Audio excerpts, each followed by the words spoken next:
চাকরির দাবিতে ফের একবার প্রতিবাদ বিক্ষোভ শহর কলকাতায়। পুলিশের চাকরিতে স্বচ্ছতার সঙ্গে নিয়োগের দাবি।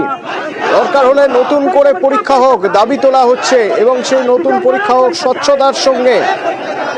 প্রশ্ন ফাঁস, ওবিসি জট সংরক্ষণ বাতিলের দাবি এবং শিয়ালদা থেকে ধর্মতলা মিছিল হলো নিয়োগের দাবিতে। ওয়াই চ্যানেলে অবস্থান। ধর্মতলা যাওয়ার সময় মিছিল আটকায় পুলিশ। পুলিশের স্বচ্ছ নিয়োগের দাবিতে বিক্ষোভ প্রতিবাদ পথে। ফের একবার পরীক্ষা নেওয়ার দাবি।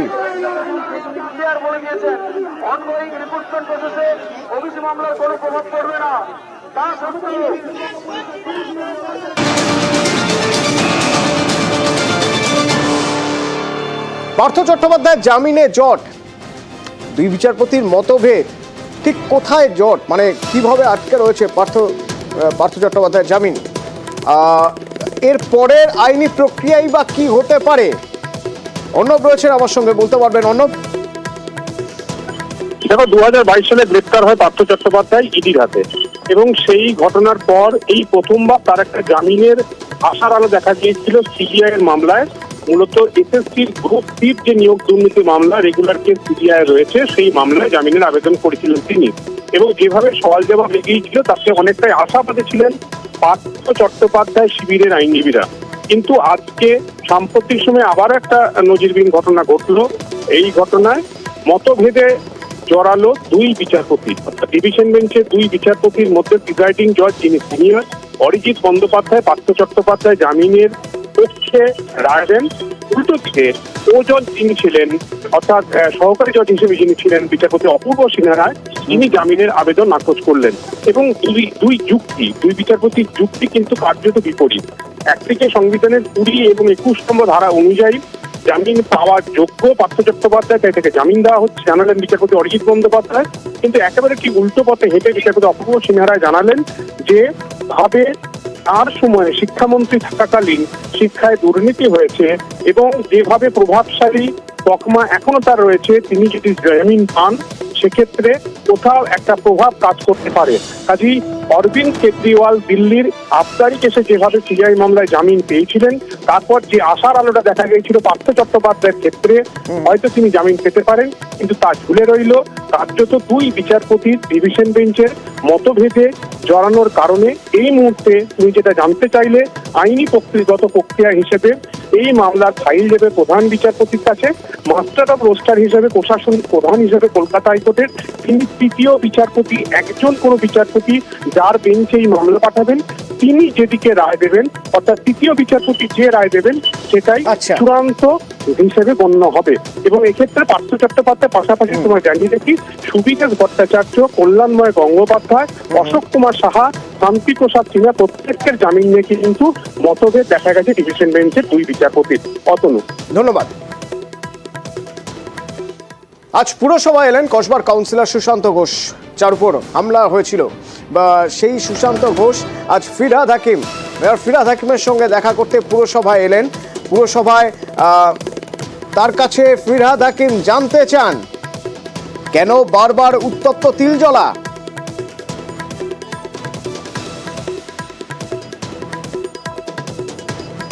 আমার ওয়ার্ডের কাজের জন্য এসেছিলাম, ওয়ার্ডের কাজের জন্য এসেছিলাম, আমার ওয়ার্ডের কাজের জন্য এসেছিলাম। একটি দুর্ঘটনা, বেপরোয়া গতিতে গাড়ি চালানোর জন্য এক কাউন্সিলরের ছেলে, তাকে গ্রেপ্তার করা হয়েছে। আজ দুপুরের ঘটনা। কলকাতা পুরসভার 99 ওয়ার্ডের কাউন্সিলর মিতালি বন্দ্যোপাধ্যায়ের ছেলেকে গ্রেপ্তার করা হয়। পরবর্তীতে তাকে জামিনও দেওয়া হয়। বিবেকানন্দ পার্কের কাছে বৃদ্ধাকে গাড়ির ধাক্কা দেওয়ার জন্যই তাকে গ্রেপ্তার করা হয়েছিল। হাসপাতালে ভর্তি আহত বৃদ্ধা তারা সাহা এবং কাউন্সিলরের ছেলে শুদ্ধসত্য বন্দ্যোপাধ্যায়কে গ্রেপ্তার করে পুলিশ, পরে জামিন। এখন যা অবস্থা, মনে সিটি স্ক্যানটা হয়েছে আর হাতের এরকম একটা জায়গার মাংস উড়ে চলে গেছে, আর পায়ে ইনজুর, মানে পাটা বোধহয় ভেঙে গেছে, মানে নর্মাল প্লাস্টার হয়েছে। আর এখন হাতটা ওই অবস্থাতেই আছে। ওনারা বলছে যে একটা ছবি তুলবে হাতটা, তারপরে বোধহয় ট্রিটমেন্টটা হবে হাতে।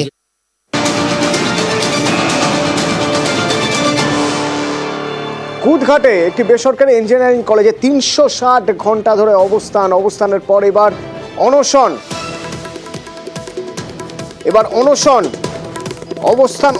কেননা বকেয়া বেতনের দাবি করছেন তারা। বেতন এখনো বকেয়া। অনশনে কলেজের লাইব্রেরিয়ানও। সান্নিক রয়েছেন আমার সঙ্গে ফোনে। সান্নিক, কি খবর রয়েছে আমাদের কাছে? দেখো অতনু, এই বেসরকারি ইঞ্জিনিয়ারিং কলেজ কুদঘাটের কাছে অবস্থিত। এখানে কিন্তু যারা স্টুডেন্টরা পড়ছেন প্রত্যেকে মোটা টাকা ফিস দিয়ে এই কলেজে ভর্তি হয়েছেন, কিন্তু তারপরেও এখানকার যারা শিক্ষক অশিক্ষক কর্মচারীরা রয়েছেন তাদের কারোরই প্রায় 26 মাসের বেতন এখনো পর্যন্ত ডিউ রয়েছে। শুধুমাত্র বেতন নয়, তার পাশাপাশি যে শিক্ষার পরিকাঠামো, অর্থাৎ একটা ইঞ্জিনিয়ারিং কলেজের ক্ষেত্রে যে ল্যাবের জন্য যে ন্যূনতম যে পরিকাঠামো প্রয়োজন, সেই সমস্ত পরিকাঠামোর অবস্থাও একেবারে বেহাল। এই সমস্ত বিষয়ের জন্য সম্পূর্ণভাবে যারা শিক্ষক অশিক্ষক কর্মচারীরা রয়েছেন, এছাড়াও যারা ছাত্রছাত্রীরা রয়েছেন বা যারা অভিভাবকরা রয়েছেন, প্রত্যেকেই কিন্তু দায়ী করছেন ওই ইনস্টিটিউট যে সোসাইটি চালায় সেই সোসাইটির দিকে। এবং সেই সোসাইটির দুজন সদস্য, তাদের বিরুদ্ধেই কিন্তু বিশাল অঙ্কের আর্থিক তছরূপের অভিযোগ। প্রায় 360 ঘন্টা অবস্থান বিক্ষোভ চালানোর পরে 3 জন শিক্ষক ইতিমধ্যেই কিন্তু অনশনে বসেছেন এবং আমরণ অনশনের ডাক দিয়েছেন তারা। ধন্যবাদ সান্নিক।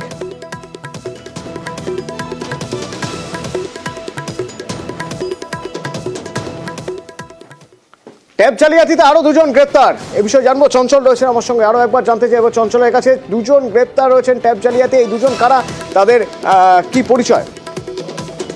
দেখো তোমাকে জানিয়ে রাখি যে চোপড়া থানা এলাকায় হাওড়া পুলিশের ঝাড়গ্রাম পুলিশের অভিযান ছিল এবং সেই অভিযানে কিন্তু ওমর ফারুক নামে এক যুবককে গ্রেফতার করে ঝাড়গ্রাম পুলিশ। এরপরে কিন্তু ইসলামপুর থানা এলাকায় হাওড়া পুলিশের অভিযান চালায় এবং হাওড়া পুলিশ অভিযান চালায় ইসলামপুর থানা এলাকা থেকে আরো যে একজনকে গ্রেপ্তার করেছে, মোট 2 জনকে গ্রেপ্তার করেছে। এই নিয়ে কিন্তু যে উঠে আসছে তথ্য যে মনসুর আলম যে প্রথমে গ্রেপ্তার হয়েছিল, এই মনসুর আলমের সাথে কিন্তু যোগ রয়েছে ইসলামপুরের যে জুলফিকার আলী, তার কিন্তু যোগ রয়েছে। এবং সেই জুলফিকার আলীর যে মূলত কাজগুলি রয়েছিল, তার অ্যাকাউন্টে টেবের টাকা ঢুকছে বটেই, তার পাশাপাশি আরো এলাকার বহু থেকে কিন্তু তারা টাকা বের করেছে এবং সেই টাকা এখন অর্থাৎ এই দুজনের মধ্যে থেকে জুলফিকার আলীকে হাওড়া পুলিশ গ্রেপ্তার করেছে এবং ইসলামপুরের এই জুলফিকার আলী ছাড়াও গ্রেপ্তার উমর ফারুক। ঝাড়গ্রাম পুলিশের হাতে গ্রেপ্তার চোপড়ার দাসপাড়ার উমর ফারুক। একটা কেসে জুলফিকার আলী এবং আরেকটা কেসে ঝাড়গ্রামের কেসে উমর ফারুককে ফরওয়ার্ড করা হয়। 2টো কেসে ট্রানজিট রিমান্ডের পেয়ার চাওয়া হয়। 2টো কেসেই 2 ডেজ করে ট্রানজিট রিমান্ডের পেয়ার অ্যালাউ করেছে। জুলফিকার আলী রয়েছে, এর অ্যাকাউন্টে টাকা ক্রেডিট হয়েছে এবং এই অ্যাকাউন্ট উইথড্র হয়েছে। ডিউরিং ইনভেস্টিগেশনে জানা যাচ্ছে যে এর আগে তমলুক পিএস কেস কানেকশনে মনসুর আলমকে অ্যারেস্ট করা হয়েছিল, যিনি হলো এই ট্যাপ সংক্রান্ত কেসে master mind, one of the master mind. তার সঙ্গে এর ওয়েল নন পারসন মনসুরের কথা অনুযায়ী জুলফিকার অ্যাকাউন্ট প্রোভাইড করেছে এবং সেই অ্যাকাউন্টে টাকা ক্রেডিট হয়েছে। এই 2 জনকে চোপড়া থেকে গ্রেপ্তার করা হয়েছে। অর্থাৎ চোপড়া গ্যাং কাজ করছে এই ট্যাব জালিয়াতির পিছনে। আরো একটা নাম উঠে আসছে, বাবর। ট্যাব তদন্তে বাবরে নজর এবার। কে এই বাবর? অমিত রয়েছে আমার সঙ্গে, বলতে পারবে অমিত, এই চোপড়া গ্যাং কাজ করছে বিভিন্ন জায়গায়, রাজ্যের বিভিন্ন জায়গায়। বাবরের নাম উঠে আসছে, চোপড়ার বাসিন্দা বাবর কে? বিভিন্ন জেলার ক্ষেত্রে বিভিন্ন গ্যাং কাজ করেছে, এটা প্রাথমিকভাবে মনে করছে রাজ্য পুলিশ। সেক্ষেত্রে বাবর বলে একজন প্রতারকের নাম উঠে আসছে, চোপড়া এলাকার বাসিন্দা, যাকে 2018 সালে কেরল পুলিশ গ্রেপ্তার করেছিল। কি কারণে কেরল গ্রেপ্তার করে? কেরলের ন্যাশনাল স্কলারশিপের যে টাকা, সেই টাকা প্রতারণা করেছিলেন এই বাবর নামে এই যুবক। এবং এই যে ট্যাব কেলেঙ্কারিতে ঠিক একই কায়দাতে 2018 সালে যেভাবে কেরলের ন্যাশনাল স্কলারশিপের টাকা হাতিয়ে নেওয়া হয়েছিল, ঠিক একই কায়দাতে ট্যাবের টাকা হাতানো হয়েছে বলে এমনটা কিন্তু মনে করছে রাজ্য পুলিশ। সেক্ষেত্রে ধন্যবাদ অমিত। শিলিগুড়িতে ফের 2 দিন জল বন্ধ। কবে? শুক্র এবং শনিবার, এই 2 দিন শিলিগুড়িতে ফের একবার জল বন্ধ রাখা হবে। আগে থেকেই জানিয়ে দিল পুরসভা, নতুন জলাধার চালু করার জন্য 2 দিন জল বন্ধ রাখা হবে, বিজ্ঞপ্তি দিয়ে শিলিগুড়ি পুরসভা জানিয়েছে। আমাদের অল্টারনেটিভ পার্মানেন্ট ওয়েল মাননীয় মুখ্যমন্ত্রী 6.9 কোর্সের প্রজেক্ট, পাইপলাইন যেটা পুরনো ছিল আর নতুন ওয়েলের মধ্যে এই পাইপলাইনে 2টো ভাল্ব সংযোগ করতে হবে। এবং এই সংযোগ করতে গেলে পাইপলাইন ড্রাই করতে হবে, নাহলে জলের প্রেসারে ওই ভাল্ব সেট করা যাবে না। এই টেকনিক্যাল কারণে 22 এবং 23 তারিখ জল সরবরাহ বন্ধ থাকবে। আমরা পুরসভার 25টা 5000 লিটারের ট্যাঙ্ক, 35টি 2000 লিটারের ট্যাঙ্ক পোর্টেবল গাড়ি দিয়ে আমরা মুভ করাবো। পিএইচই 5000 লিটারের 5টা জলের ট্যাঙ্ক দিচ্ছে, সেটা মুভড হবে এবং দুদিনে 2 লাখ জলের পাউচ বিভিন্ন জায়গায় আমরা অলরেডি বড়গুলোকে পাঠিয়ে দিয়েছি।